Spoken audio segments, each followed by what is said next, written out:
Bonjour, voici l'idée centrale de la journée pour ce 13 janvier. Leçon 13. Un monde insignifiant engendre la peur.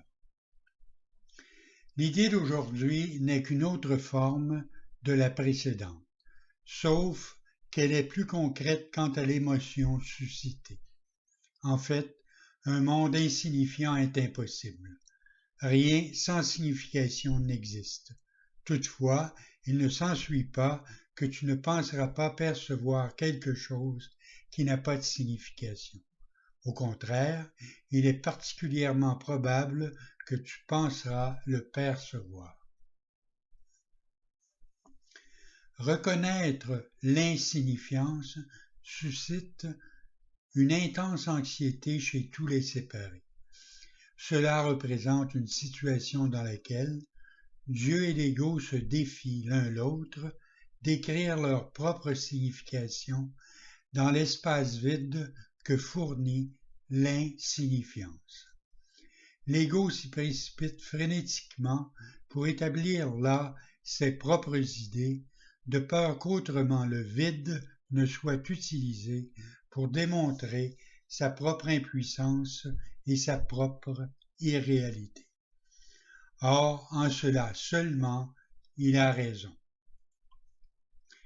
Par conséquent, il est essentiel que tu apprennes à reconnaître l'insignifiant et à l'accepter sans peur.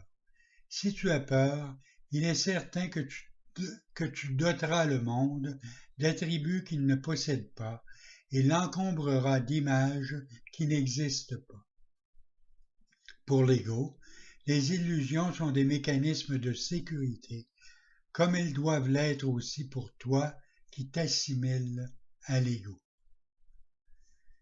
Les exercices d'aujourd'hui, qui devraient être répétés 3 ou 4 fois et ne devraient pas durer plus d'1 minute environ chaque fois, seront faits d'une manière quelque peu différente des précédents.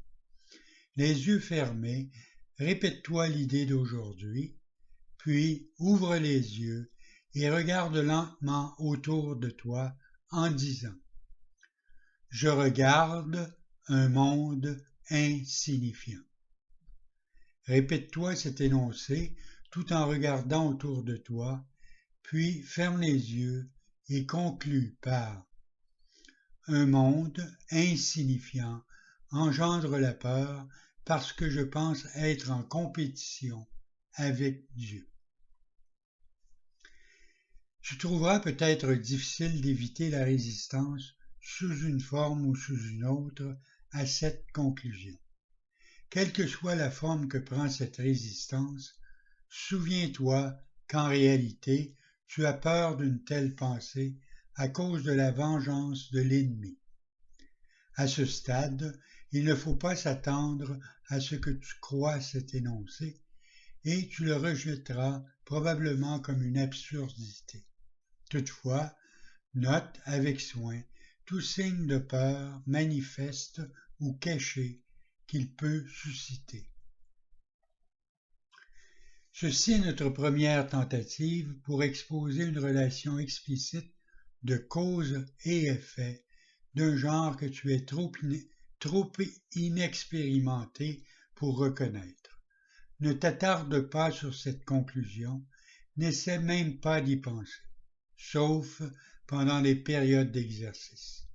Cela suffira pour le moment. Bonne journée.